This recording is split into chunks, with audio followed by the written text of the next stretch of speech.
paz do Senhor, amados irmãos, a paz do Senhor, presbítero Wellington. A paz do Senhor, operador Edmilson. Mais um motivo de honra estar aqui, né? Agradecemos a Deus, né, por mais este momento de estar na tua presença, a vida dos amados irmãos, a qual estão nos acompanhando neste dia. E vamos para a lição 12, né, desta revista aqui sobre a justiça divina. Vamos para a lição de número 12. E o tema dessa lição do estudo de hoje é Imersos no Espírito nos últimos dias. O texto áureo diz assim: quem crê em mim, como diz a Escritura, rios de águas vivas correrão do seu ventre. E verdade prática, o rio da vida, que representa o fluir do Espírito Santo, passa no meio do povo de Deus. Estaremos fazendo uma oração e logo após já estaremos adentrando ao estudo de hoje. Senhor Deus eterno e amado Deus, nós te agradecemos, meu Pai, por cada vida a qual está acompanhando a vida do presbítero Wellington, Senhor amado, que nós possamos aprender cada dia mais da tua palavra, Senhor amado. Abençoa, Senhor amado, a cada vida, a cada lar, aonde esse estudo, Pai eterno, é feito, meu Deus e meu Pai. Nós te agradecemos nesta noite, em nome do Senhor Jesus. Amém, Jesus. Amém. Então, operador Edmilson, hoje o tema da lição é Imersos no Espírito nos últimos dias, né, operador Edmilson? Mais do que nunca é necessário que o Espírito Santo de Deus habite, né, e reine nos corações dos povos, né? Há uma promessa lá em Joel, capítulo 2, versículo 28, que nos últimos dias o Senhor derramaria do seu Espírito sobre toda a carne. Aí nós vamos ver o cumprimento dessa palavra lá em Atos capítulo 2, versículo 1 ao seguir, que é o derramamento ou cumprimento, né, da promessa do Pentecoste, do Espírito Santo sobre os discípulos, né, operador Edmilson. Então, o tema dessa lição hoje é Imersos no Espírito nos últimos dias. Amém? A introdução diz assim, essa primeira parte do capítulo 47 é uma continuação da visão do templo de Ezequiel. A primeira parte do versículo 1 ao versículo 6 se concentra nas águas que fluem debaixo do umbral do templo. E à medida que essas águas senadoras vão fertilizando a área estéril do Vale do Mar Morto, segue aumentando o seu volume até tornar-se um rio caudaloso. A segunda parte do versículo 7 ao 12 descreve o efeito milagroso dessas águas, trazendo vida ao Mar Morto e a toda a região do Arabá, da Araba. A presente lição foca o aspecto escatológico da visão, mostrando a implicação pematológica da profecia e o contexto geológico do Vale do Mar Morto. Amém? Amém, né? É importante nós ressaltarmos que nesta lição essa profecia é continuação daquela profecia da visão do templo, lá do capítulo 40. Então é uma continuidade daquela visão a qual o Senhor, né, concedeu a Ezequiel. E nessa lição nós vamos estudar três aspectos muito importantes, né, que ela é o aspecto escatológico, o aspecto pneumatológico e geológico. O aspecto escatológico, né, que é estudo, né, de coisas que ainda não aconteceram, né, escatologia, algo futuro, né, estudo de algo futuro posterior.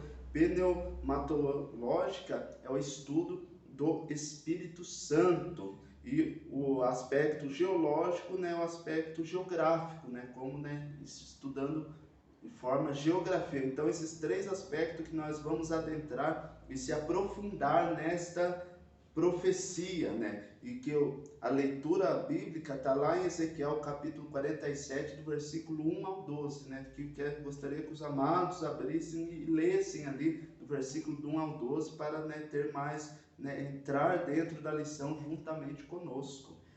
E a palavra-chave dessa lição, operador Edmilson, é imersão. Né? Então hoje nós vamos abordar esse assunto que é riquíssimo em detalhe, como o cooperador Ademilson já frisou aí, né? Que vai ter esses 3 aspectos abordados, né? Por essa lição. Então, cooperador Ademilson. Vamos lá então para o primeiro tópico, sobre o aspecto escatológico, a nascente do rio. Vimos na primeira lição do trimestre que o livro de Ezequiel antecipa o aspecto apocalíptico das escrituras sagradas.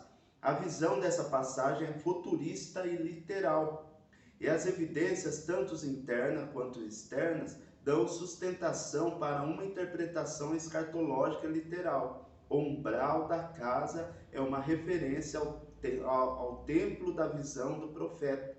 Os detalhes desse complexo, como dimensões de áreas, dependências e medidas, sugerem um templo literal. Isso é simples de entender. Se os 2 que foram destruídos, o de Salomão e o de Herodes, eram literais, não faz sentido no novo templo ser uma mera visão idealista, como símbolo ou figura para transmitir ideias ou simbologia. De igual modo, a promessa divina no novo templo é também literal, presbítero. Amém. Então aqui vai tratar de 2 templos, o templo de Salomão e o templo de Herodes, né? Onde está relatado lá sobre o templo de Salomão em 2 Reis, capítulo 25, versículo 9, e o templo de Herodes, que está escrito lá em Lucas, capítulo 21 e versículo de número 6. Então, esses 2 textos eram literais, ou seja, não faz sentido o novo templo ser uma mera visão idealista como símbolo ou figura para transmitir ideias ou simbologia, né? Ou seja, a visão do profeta sobre o templo, né, foi algo literal, né? Algo literal que é algo físico e palpável, né? Que é o templo aqui citado, esses 2 templos de Salomão e o templo de Herodes. Bem? O que é celestial, operador Edmilson? Um personagem que aparece desde o início da visão do novo templo, um homem cuja aparência era como a aparência do cobre, tanto um cordel de linho na mão e uma cana de medir. Continua como Cicerone nesse passeio. Esse anjo fez Ezequiel sair pelo portão do norte e dessa forma contornar o templo no sentido horário em direção ao oriente. Isso porque a porta oriental estava fechada. Esta porta está fechada, não se abrirá. Ninguém entrará por ela, porque o Senhor Deus de Israel entrou por ela. Por isso estará fechada. No período dos 2 templos, essa porta nunca esteve trancada, e isso revela o caráter escatológico da visão. Então aqui, esse estudo, essa profecia, como nós estudamos na lição passada, que a glória de Deus entrará pela porta e assim aquela porta estará fechada. Pela mesma porta que a glória saiu, retornará e a porta estará fechada. E aí o Senhor mostra essa porta fechada, né? E ali descreve, né, com um homem com a aparência do cobre, tendo um cordel de linho na mão e uma cana de medir. Ali ele descreve esse homem, né, continua como Cicerone. O que era um Cicerone? É como se fosse um guia, como se tivesse um homem ali, um guia, um anjo ali descrito ali, né, guiando Ezequiel por aquela passagem onde ele conseguia ter aquelas visões e até então daí descrever essa profecia para que hoje nós possamos estarmos meditando. Então esse homem está descrito como um Cicerone, serviu como um guia para Ezequiel. Lembrando aos amados irmãos que é uma revelação de caráter escatológico, né, da visão. Isso. Ou seja, é uma mensagem futurística, né? Terceiro ponto lá, os novos frutos. A linguagem dessa passagem é apocalíptica e escatológica e tem paralelo com o livro de Apocalipse 22, versículo 1 e 2. A visão de Ezequiel em relação a toda sorte de árvore que dá frutos para se comer. Nos seus meses produzirão frutos novos. Se refere ao milênio. E a do apóstolo João ao mundo vindouro, à eternidade. Mas ambos os textos são literais. No novo céu e na nova terra não existe mar. O milênio é distinto do mundo vindouro. Apocalipse 21:1. Vê a declaração de fé das Assembleias de Deus no Brasil no século 23 ali. 23, isso. Então faz menção ali do livro de Apocalipse, ali em Apocalipse capítulo... Só uma correção aqui, comperador Edmilson. A fé das Assembleias de Deus no Brasil não é século 23, nós estamos no século 21, né, comperador? Então ali é 23, ali não dá para ter a noção de que o escritor está se referindo. Isso. Né? Ali tem 23 em algarismo romano, ponto 5. Amém? É verdade. Muito bem. Lá em Apocalipse, no capítulo 22, versículo 1 e 2, a qual descreve na lição, diz assim: E mostrou-me o rio puro de água da vida, claro como cristal, que procedia do trono de Deus e do Cordeiro.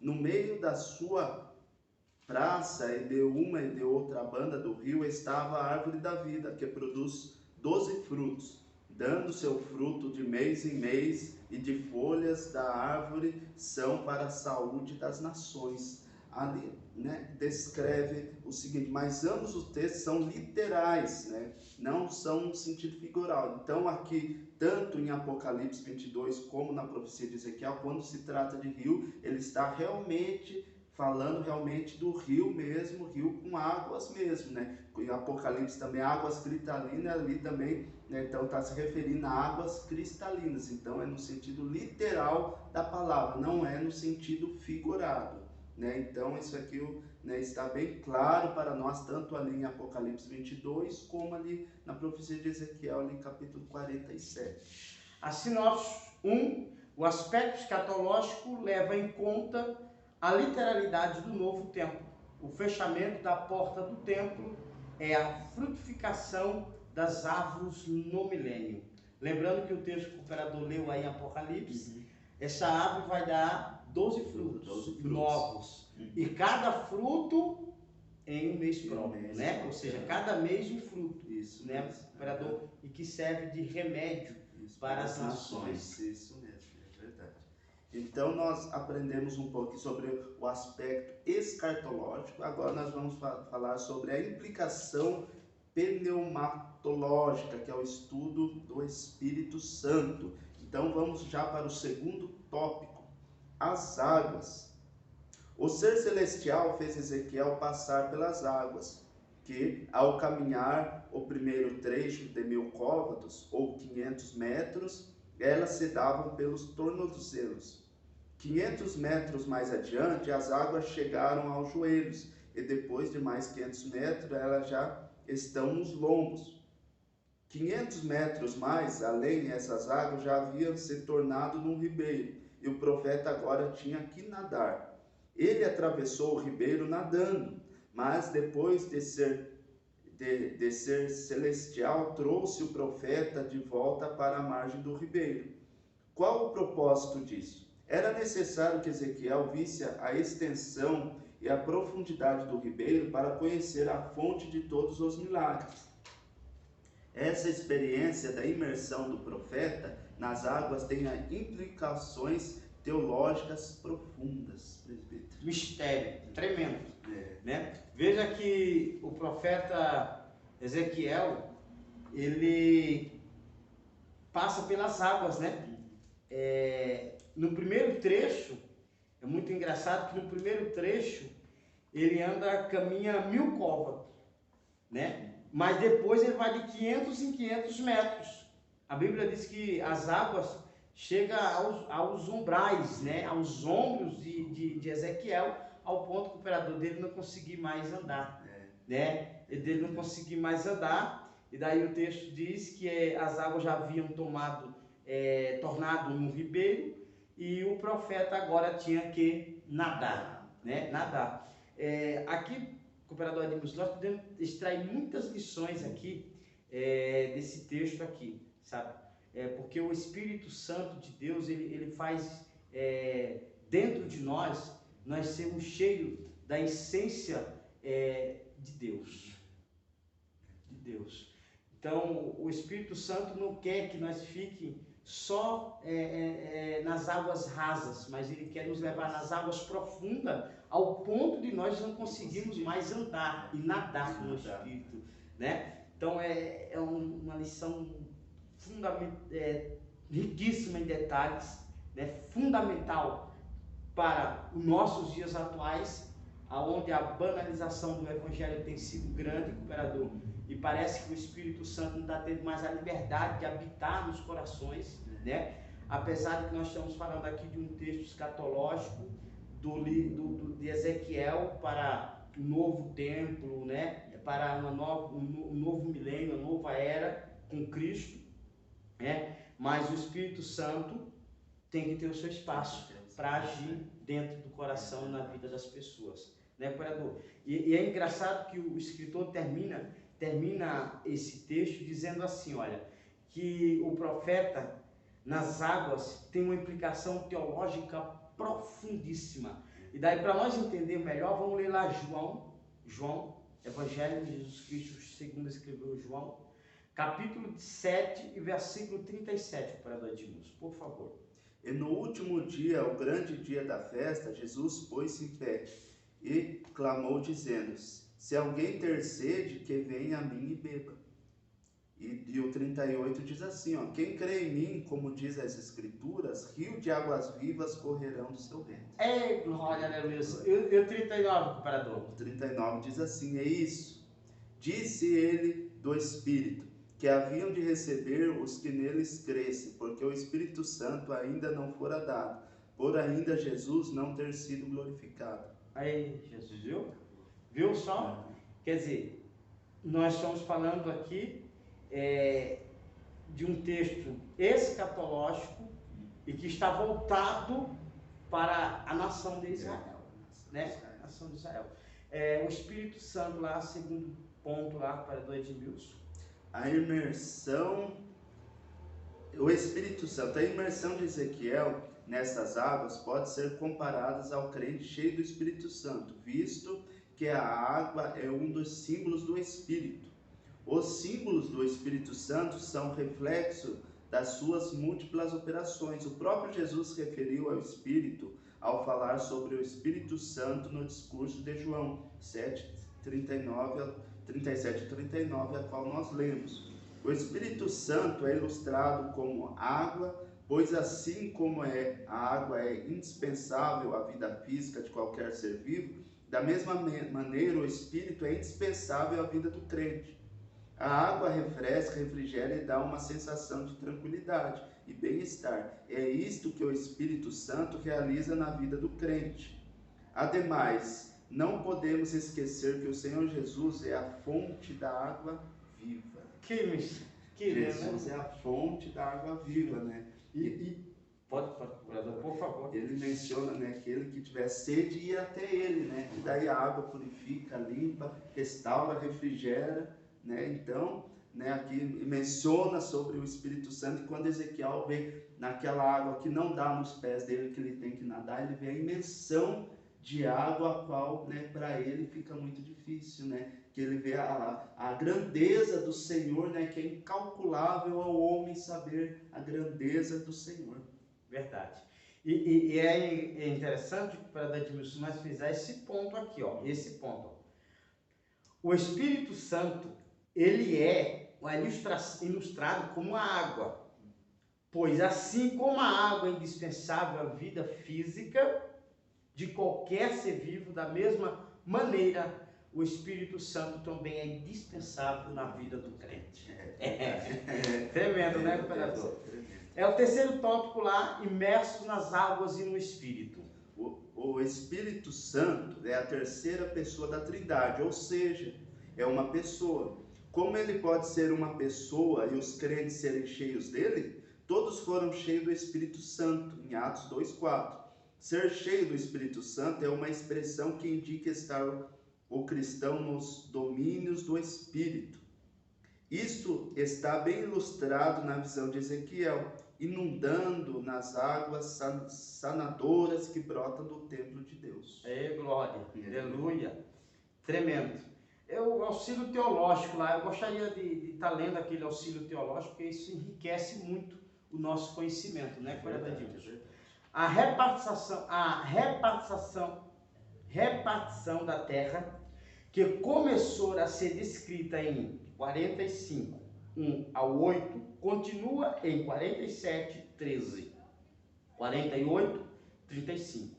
Mas aqui encontramos um interlúdio poético acerca de águas refrescantes para as nações. Elas vinham debaixo do umbral da casa do templo para o oriente. Essa água da remissão vinha debaixo da banda do sul do altar. Em sua visão, Ezequiel foi levado para observar a corrente de água fluindo através do templo. Visto que a água estava fluindo do lado do sul, o profeta foi levado para fora pelo caminho da porta do norte até a porta exterior. E então para o leste, seguindo a correnteza das águas. Amém. Amém. Sinopse do tópico 2. A água é o maior símbolo da implicação pneumatológica de Ezequiel 47. Então agora nós vamos entrar ao terceiro tópico, que é sobre o contexto geológico do Vale do Mar Morto. A abundância de árvores. Versículo 7. O Arabá, em hebraico, Aravá, literalmente árido, mas aparece também no Antigo Testamento como planície. Está lá em Deuteronômio 1:1, o deserto, Isaías 35:1. É o nome de um vale que estende desde a Galileia do norte de Israel e vai até o Golfo da Acabá, do sul do país, na margem do Mar Vermelho. Nessa região se localiza o Mar Morto, Mar Salgado. Parte da região era território da antiga Pentápolis, que incluía a cidade de Sodoma e Gomorra, cuja destruição trouxe a esterilidade na região, de modo que ali não nasce planta alguma, nem mesmo capim. Deuteronômio 29:33. No entanto, a palavra profética contempla o surgimento de abundância de árvores, como resultado das bênçãos das águas vivificadoras. Esse quadro profético é do milênio. Amém. O imperador pode ficar à vontade, imperador, para comentar esse tópico. Amém. Ou se quiser ler o Mar Morto lá, também fica à vontade, imperador. Tá bem, eu vou estar lendo o Mar Morto ali, o segundo subtópico, daí eu estarei explicando esses dois, comentando, melhor dizendo, né, esses dois tópicos. Essas águas, sendo levadas ao mar, sararão as águas. Esse mar é o Mar Morto, ou Mar de Sal, Gênesis 14:3. Mar Salgado, Mar das Campinas ou Mar da Arabá. Localiza-se na depressão mais profunda do planeta, 396 metros abaixo do nível do mar, e é alimentado pelas águas do Jordão, de uns poucos córregos menores, visto que o lago não possui escoamento natural. Suas águas são eliminadas por meio de evaporação. Essas águas possuem uma salinidade incomum, que vem desses riachos, fluindo através de solos salitrosos alimentados por fontes fluturosas. Não há vida nessas águas, que contêm mais de 30% de sais minerais. Ao passar, a média dos oceanos é de 3%, é uma fonte de riqueza minerais. Então, amados irmãos, talvez os irmãos, né, se sentem aqui um pouco confuso, mas aqui, né, aqui o Senhor está querendo, em relação à profecia até desse contexto geológico, sobre o milagre a qual vai acontecer, sabendo que essa profecia é que vai acontecer no milênio, não é, né, nos dias de hoje, é mais adiante. Né? Em Deuteronômio 29, versículo 23 menciona que o Mar Morto lá não existiria vida, não existiria vida nem ao redor, nem sobre o mar. Então, né, como menciona lá que ele fica 396 metros abaixo do nível do mar, aquelas águas lá, por ser muito baixo, existe muita concentração de calor, é muito quente lá. Então, o Mar Morto ele não tem um escoamento natural, então fica como se fosse uma piscina natural ali, aonde entra muito calor e acontece a evaporação das águas. Os rios que alimentam ele, né, ele não é suficiente para transbordar e inundar em outras regiões. Então, acontece a evaporação antes. E por acontecer essa evaporação natural, né, devido ao calor, concentra muitos minérios lá que dificulta, né, ter os seres marinhos, como peixes, águas, entre outros, né? E também o nível de oxigênio lá é muito baixo, que, né, se torna infrutífero ali a região nas águas e ao redor, devido a muitos minerais como enxofre e outros, né, dificulta, né, o nascimento das árvores. Então descreve lá na Bíblia, né, que não há plantação ao redor e também as águas não têm seres marinhos. Presbítero. Amém. Então vamos para o terceiro ponto lá, a vida no Mar Morto. A chegada das águas vivificadoras do templo revive o Mar Morto, e o resultado é grande multiplicidade de peixe, como o Mar Mediterrâneo, o Mar Grande. Isso faz lembrar da criação no princípio, Gênesis 1, 20 e 21. Os pescadores em Egito, até em Glai, lançaram suas redes para apanhar os peixes, um cenário nunca visto até então na história. Egito é um pequeno oásis localizado no deserto da Judéia, próximo ao Mar Morto, Josué 15, 62, onde Davi se acampou quando perseguido por Saul. Em Glai é uma localidade desconhecida, a que afirme que fica na outra margem do mar, que seria hoje a Jordânia, mas a linguagem parece indicar que é o sentido norte-sul e não leste-oeste. Quarto ponto sobre os chacos lamaceiros com sal que não seriam restaurados. Ainda muitas controvérsias, como a vida não se detém além das águas da salvação que flui do templo. Talvez a morte continue nestes buracos salinos. A descrição do milênio em Isaías indica haver pecados e morte em escala reduzida, nascimento e envelhecimento. Mas há quem afirme que esses charcos serão de grande utilidade para a economia por causa da abundância das riquezas minerais, até que o tempero como sal para os sacrifícios. Mas não há unidade sobre nenhum desses pensamentos. Amém.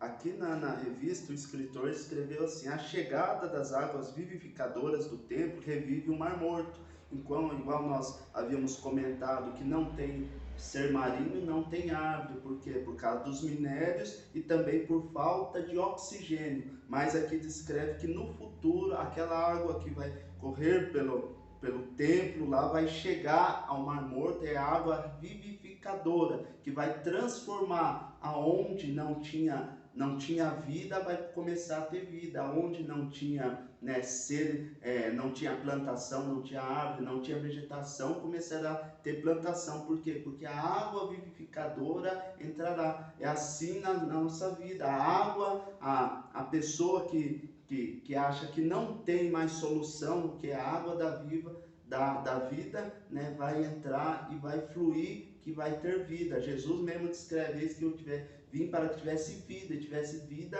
com abundância. Aqui no sentido literal da palavra, então vai haver vida novamente ao Mar Morto e também na vegetação próxima, né? Então nós entendemos o quê? Que a água, né, tanto no sentido literal, tanto no sentido espiritual, ela gera vida. Amém. Ela gera vida para onde, né, não tinha vida, começa a ter vida. Amém, Imperador Edmilson. Amém. Que lição poderosíssima, né? Riquíssima em detalhes, né, Imperador?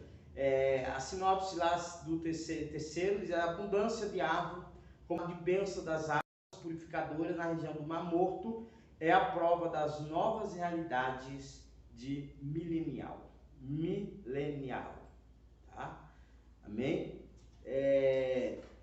Então vamos para a nossa conclusão. Imperador Edmilson, fique à vontade, Imperador. As águas terapêuticas do rio da visão de Ezequiel saem de debaixo do umbral, e as águas cristalinas que saem do trono de Deus e do Cordeiro. Em Apocalipse aponta para Cristo e o Espírito Santo. É significativa a presença do rio no Éden, no princípio, no relato da criação, e do rio da vida no mundo vindouro. O rio da visão de Ezequiel fica entre eles, ou seja, entre o primeiro e o último. Vemos em tudo isso a restauração escatológica da terra e a efusão do Espírito sem medida. Amém. Glória a Deus. Que lição maravilhosa, Imperador. Graças a Deus, Deus é bom o tempo todo. Chegamos à conclusão de mais um vídeo, né, Imperador Edmilson? Nós queremos agradecer a vocês que nos acompanham grandemente, que Deus possa abençoar a vida de vocês ricamente, tá? E vamos lá, comente, dê um joinha, né? Nos ajude, em nome do Senhor Jesus, a propagar cada vez mais o Evangelho da parte de Deus, através desses vídeos, né? Através dessas lições extraído da revista da EBD, né? Da Escola Bíblica Dominical das Assembleias de Deus, da CPAD. Amém? Amém. Imperador Edmilson. Amém. Fique com Deus, estaremos orando e encerrando. Deus abençoe a todos os presbíteros de Jesus. Senhor nosso Deus, nosso Pai, nós queremos te louvar e te agradecer por essa oportunidade, pela vida, Pai, de cada um, Senhor, que esteve até este momento conosco, Pai. Eterno Deus, abençoa, protege, guarda a vida de cada um, Senhor, e abre, Senhor, meu Deus de glória, a nossa mente cada vez mais, para aprendermos da Tua santa e poderosa palavra. Esta é a nossa oração, em nome de Jesus. Amém.